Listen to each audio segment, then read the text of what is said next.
কোনো রাজনীতি আসলো না, কোনো কিছু আসলো না। আমার ছেলে জ্যান্ত মানুষের পুড়িয়ে মারছে, ঘুমিয়ে আসলো ঘুমন্ত মানুষের। চাই সুষ্ঠু বিচার করবেন আপনারা।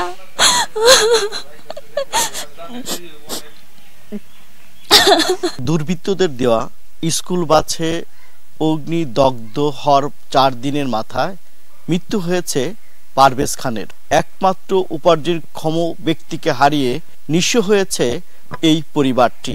কান্না থামছেই না মা ও মেয়ের। মানিকগঞ্জের শিবালয় উপজেলার ফলসাটিয়া এলাকায় চলতি মাসের 13 তারিখ দিবাগত রাতে দাঁড়িয়ে থাকা অবস্থায় একটি স্কুল বাসে দুর্বৃত্তদের আগুনে দগ্ধ হয় বাস চালক পারভেজ খান। খবর পেয়ে পুলিশ দগ্ধ চালককে প্রথমে মানিকগঞ্জ সদর হাসপাতালে ভর্তি করে। পরে অবস্থার অবনতি হয় তাকে ঢাকা মেডিকেল কলেজ হাসপাতালের বার্ন ইউনিটে স্থানান্তর করা হয়। সেখানে আজ সকালে তার মৃত্যু হয়। এমন মৃত্যুতে দুষ্কৃতিকারীদের সুষ্ঠু বিচারের দাবি এলাকাবাসী ও স্বজনদের। হলিচাল স্কুলের বাসের ড্রাইভার ছিল এবং তারা সীমায়ও টিপ মারত।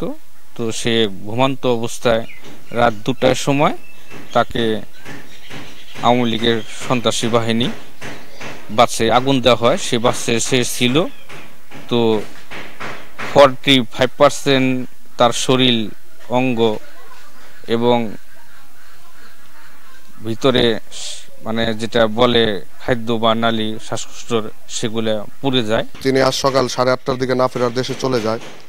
এর জন্য আমরা আন্তরিকভাবে খুবই মর্মাহত হয়েছি এবং এলাকাবাসী আশেপাশের বিভিন্ন যারা লোকজন আছে সবাই এই বিষয় নিয়ে অনেক দুঃখ ভারাক্রান্ত মন নিয়ে আছে। কোনো রাজনীতিতে নাই, সুষ্ঠু বিচার চাই আমি এটার। সাধারণ ড্রাইভার আমার আব্বু গাড়ি চালায়, একমাত্র উপার্জন করে আমার আব্বু বাড়িতে।